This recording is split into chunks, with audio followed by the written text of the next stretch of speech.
Sa aton nga linya ang Secretary General sang Ondok, Sir Jigo Malacad. Sir, good morning. Welcome to Action Radio Bacolod. Negros, good morning sa atong mga driver kag mga operator nga monitor sa bungaga. Aha, sir, una reaksyon kahapon formal nga pagkita na ang isa gid kabilog nga nagabalor sang 2.3 million pesos nga jeepney modernization o gin-modernize diri sa syudad sa Bacolod, sir. Any reaction sina? Actually, gaya na sunod pa man halin sa garahe niya hasta sa LTO, gina-check na kung bala legal na. Tigaling kiti kung programa na sang LGU, mas ang ginapaboran dayon na ang Republic Act 7160 nga daw may power ang LGU. Pero ang amon malantani ginayo sila. May kalain nga ipaboran mo ang almost 1,096 kag aton nga patyon ang almost mga 3,887 ka mga traditional nga jeep. Nga sa subong tani, ang amon ginayo sa LGU, tingwana na bala nga matimbangan ang aton nga ang mga traditional nga mga jeepney ila binagid nga tiara kita sa COVID-19 ika 3 years na subong pag-obserba ang aton ginpaamanan patang nga nagsulod man si Ma'am Odette ang bagyo na tamaan pagidta hindi subong ginatake na kita no sa bilog na Pilipinas gin-check namon only Bacolod ang nagpropose nga ipasudlo na ang mga modern jeep during pandemic kag during sang audit nga bagyo. Hinayop wala man niya magyan ng iban nga mga region. Pero particular sa Bacolod, kasubo no sa transport industry nga for how many years walang taon tabla action ba ang iban sila di may mga bata na nga reporter, may mga bata na nga media engineer, police, army. Ang iban sila di may mga bata na nga abogado no kag ang iban gani ato na sa gwa. Sa time ni Mayor Beng Wayagid ma-recall nung nakaningin kabahin man kami tani isang commerce and industry sa syudad sa Bacolod in ang amon man lang tani ginayo nga during sang endorsement kag mga pag-obra sang ordinance tani nakapatawag bala mga public hearing, public consultation kay para at least makapropose kami kung anong the best man bala para sa amon nga mga sektor action bay. Ang botsilingon mo nga ang nagduso gid sini ang LGU sa Bacolod may kahilabtanan diri si Mayor Bing Linardia. Damo sina.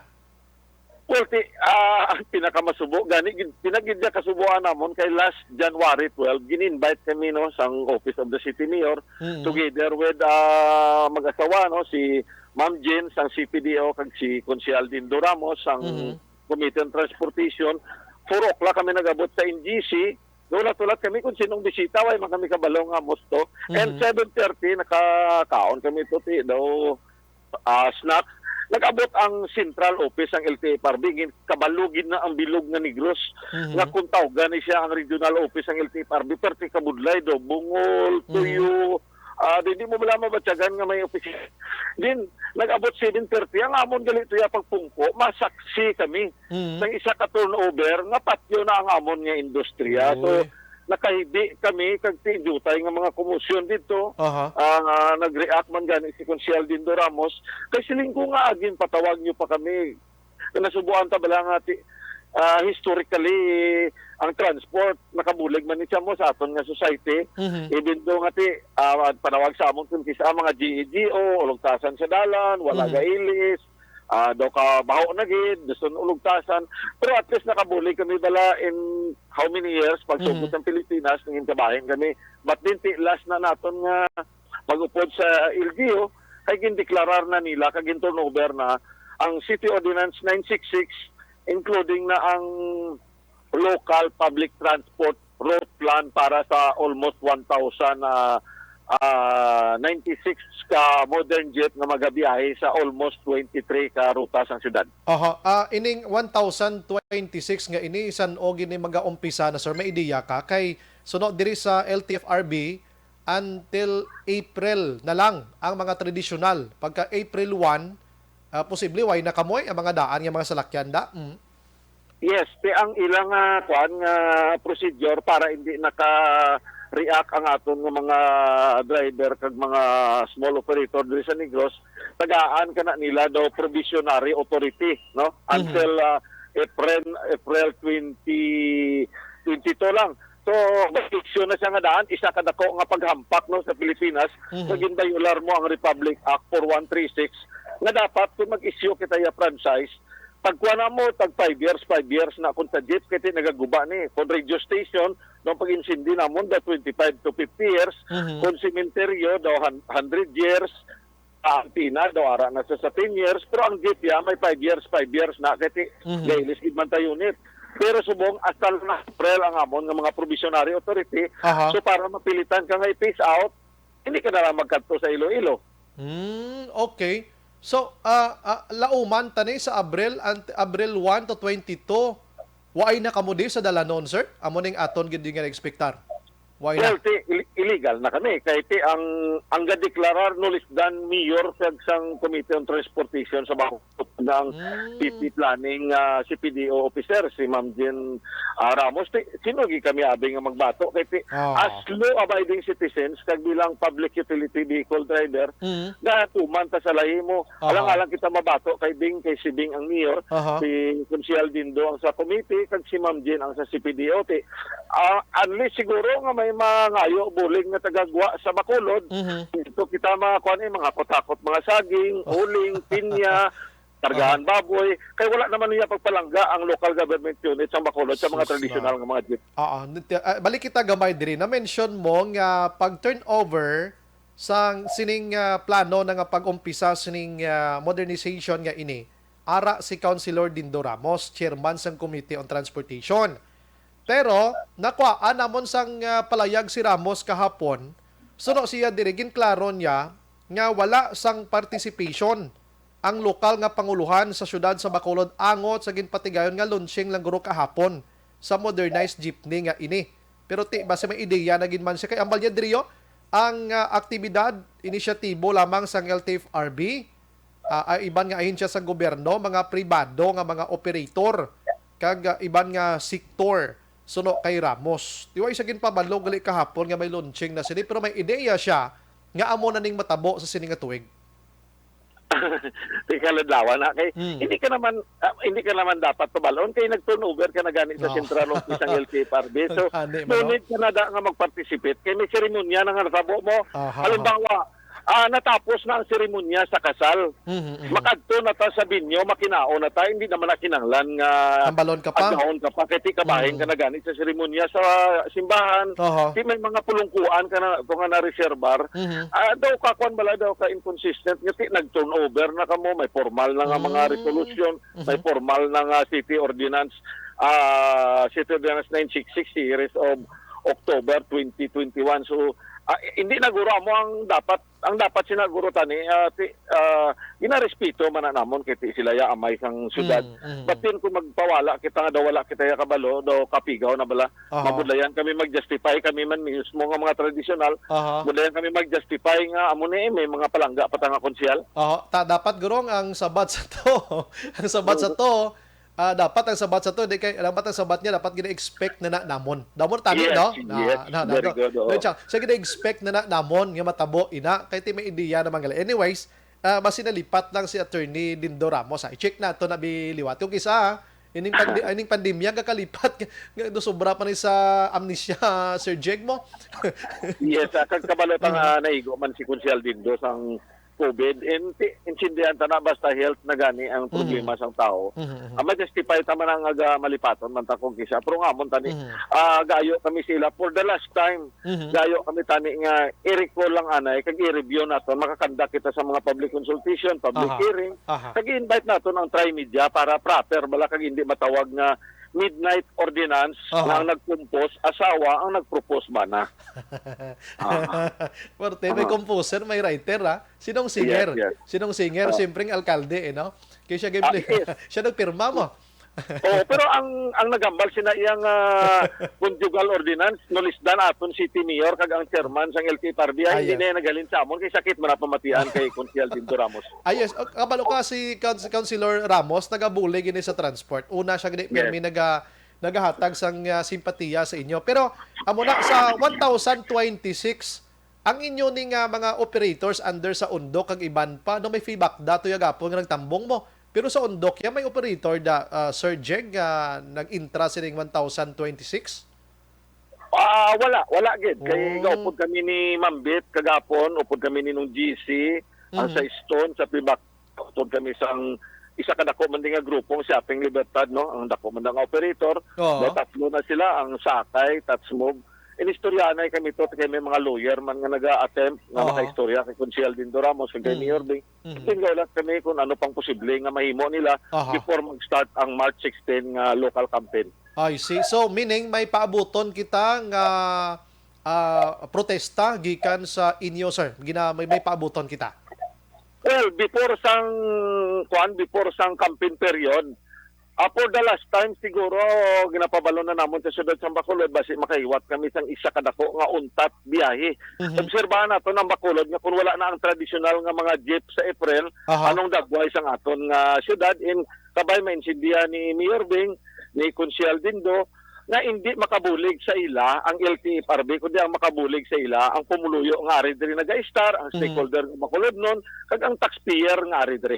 Nga Sir Jeg, namuno mo kay na nga may ara sang pagduso diri ang LGU. Si LGU gali Sir Jeg, pwede makastop sila kung guston if love niya ang transportation group.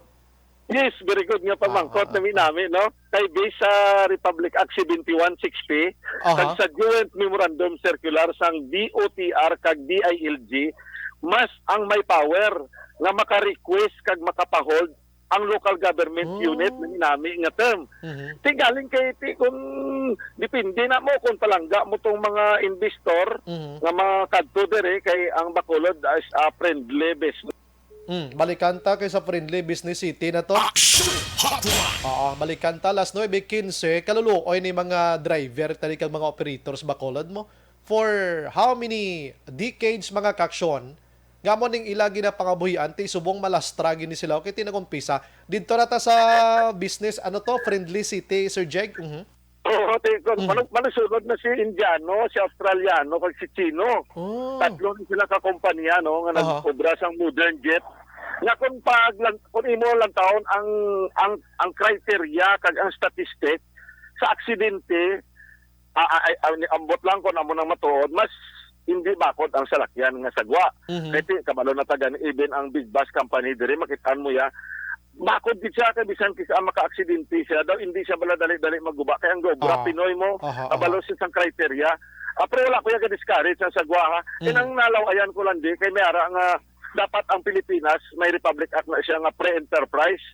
Ako ya mapili sang asawahon ko kay na kami na malinglinganay mahuliday bilog nga tinuig mo kami na makamangay kung ano dang guba linglingon ko na hindi mo kuya pwede nga providean mo ko sang isa ka unit nga ikaw ang nagpili nga third party ka. Kung na mabudlay mo, amo mo lang na tani ginayo namon nga wala monopolyo wala dason. Pwede kami tani ka utang kun din kami kung sa Torco kami, kung sa private kami nga mga bank o kung sa pamilya namon nga may kulo kwarta nga atin ito mo kami dito sa Asian Development Bank kag sa isa kadua ka bangko diri sang gobyerno. So mo man na mo ang tani i-resolve ta na bala okay. Hindi man kami gusto nga magpabili ng traditional nga mga jeep. Gusto na namon i-modern area ba to bayan. Galing kay ang wala man ta gina public hearing, wala man ta public consultation. So wait and see kita. And then the plano pa man ang mga upod naton nga mga utod naton sa simbahan, mga lawyer nga makapatigayon sa isa ka protesta para indication para makapabalo kita sa local government unit kag sa national government nga mahibubunot ang Bacolod nga hindi kami magdungan anay sa issue sang international nga naga-modernize na sila sa salakyan kaya antirenta di backward pa kayo. Yes, ato na may nanami ang to sang mention na interest ko to nga tatlo lang ka mga operators subong ining 1026 sir amo na o pila ka operator pila ka operator gini sila magsiling ka operator wala na operator wala na kooperatiba operator kooperatiba kooperatiba na ni siya kag corporation na siya kag so kung sino to ang may finance pa-providean sa salakyan sining mga dalagko nga kapitalista like atong Indiano, Australiano, kag Chino. Amo na silang pinaka subong nagapasulod isang salakyan, tatlo lang na sila. So ikamo yang mga co-op, wala kamo yang ngalan nga mga membro kaya ngalan na da ang co-op man niya ang corporation amo na mabayad sa utang. Do member na lang kamo da do sini kung gwata sini konsumidor. Magani ka sa bordo. Why ka nagidya hindi ka ikaw mautang pero hindi imo ngalan korporasyon. Ang isinsya. Toblay gamay lang gid ang isinsya mo ni. Kung magsiling ka consolidation, waon sang gobyerno imo ORCR Paula mo niya ka kwarta nga 80,000, wala ka na sa lakyan, may utang ka pa. Daw sa Wala na bala. Wala isensya. Sir Jeg, daw sa Yusay ka lang nagkanto Lumaya pa na yung Yusay, kaya makapili ka kung anong baklon mo. Yung pag gusto kaya, nagpayusay ka lang Ginprinda mo tong salakyan mo, or CR mo, para makabakal ka, nga imo na, pero why sa imong or CR, unit lang, ginahulog-hulugan mo lang to para maimpas. Pero imo ngalan, imo yang ngalan. Oo, nami. Nami kag imo choice, imo choice. Pili kay imo ya. Mapuwerte man. Sige, hulaton tani kay madulaan tani sa traditional mga trismel kamo kabilog, no? Mga 1,000. 3,887. Lastly na lang gid, sir. Anong paintindi mo sa modernize nga ini? Anong pipinakanami gid siniman? Oo. Ang modernized nga jeep sa bilog nga Pilipinas, bisan sino nga abogado nga human rights pamangkoton mo, esensya sina, wala siya inang money-making scheme. Kaya pwede taman i-modernize ang salakyan, may his own choice. Pwede ka nakapili sa mga letter N nga salakyan, letter T, letter H. Nga dito kita sa tatlo ka kumpanya i-monopolize nila. Kaya may pre-enterprise mo, amo na siyang esensya, nga sila mapili isang baklon ta, sila mapili isang utangan ta, kag sila mapili isang scheme nga 5 years interest, 7 years to pay. Kaya pwede mo tayo kaobra sa mga privado, nga mga kwan. Amo na gusto naton, piki nga modernization program, bangod wala siya mag-agi sa House of Representatives, House of Senate, kag hindi siya akta republika. Only department orders ang DOTR. Sino bala si DOTR? Si Tugadi. Sinong mga membro niya? Mga retired military. Hindi na sila nakabalo sa mga teren. Pabyoy, tato karon doon Salvador, kag mag-us-us na sa silos. Sinong basulon mo? Goberno o ng operator? Okay, why man ta nag-criticize kag nagapakanubo ni sa salakyan nila daw, ang pwersa sang gas kag ang electric daw layo gid man sir mo, di ba sir, ikumpara tabla sa mga e-bike kag motorsiklo bla? Yes, kag ang say mo ko ni expose during pag-trial naton sang buhi pang maskara wala pa pandemic, ginsakyan na siya namon, gin-try namon nga sakyan inang ginambal nila nga modern jet, ara ang LCC, ara ang Lasal, ara ang San Agustin, ara ang Bitaw, ang Timio, ginlibot naton pa Dumaguete, almost 32 ka overhead. Amo na nagkampanya gani si To Bibotsong. Kasi nga hindi kami gusto nga may modern jet di.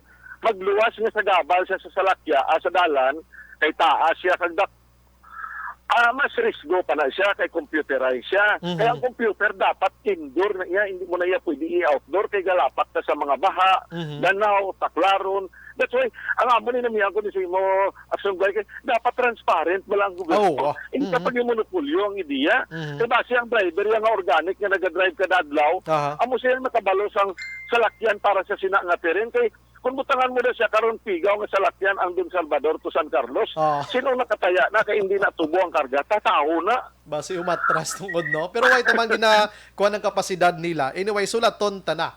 Kung ano gid man resulta, pero muna ako nag-look forward na ko nga mangin kaluluoy diri ang mga driver kay ti madula gid mo basi mag-rebuild di ining trismil mo puryaga ba hindi lang kag sumaka sa bukid bla kag magbitbit ka Armalite may nanotas ni man Sir Jeg. So kapangayo man tabulik sa aton mga utod no sa Armed Forces of the Philippines, sa mga Philippine National Police nga mga membro naton. Thank you gid sa inyo suporta. Isa aga emosyonal ko na sa tubangan nila kay knowledge lan Armed Forces of the Philippines kag mga pulis nato nagari-a kay ti sideline man tani nila buhi mga maestra.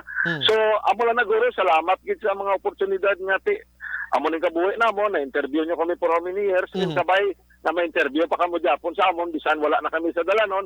Salamat gid sa mga grupo naton nga mga abogado, mga private entity, sa mass media. Feel free pa kami Japon nga pabilin sa dalanon nga magaserbisyo sa Pumuluyo and sa tanan nga mga radio station nga nag-interview nga nag-emosyonal kami. Tiyan mo ginakong kisa ti tao man lang tayo blatyagon man ta kabalo man ta magkidi mo. Ako so, thank you very much. Yes. Ako sir yung aklarohon ko why kita naga-against anuman nga mga programa moderno sa gobyerno pero dapat lang tawon taman ang situation ta. Labi na gid sa mga utod ta nga nagapangabuhi. No, iti nga kontra sina kay sinubing hindi gusto sang pagbag-o man, di bla Sir Jeg? Oo. Pabor gid. Pabor gid ta. Sige. Sir Jeg, mataw ganay kita liwata sa mga dason nga mga tikang himuon ninyo for this matter, Sir Jeg. Salamat. Good morning. Thank you, Gid, sa taga-Action Radio. Thank you, Gid, sa inyo. Mabuhay sa may maga. Yes, sir. Action Hotline. Wala to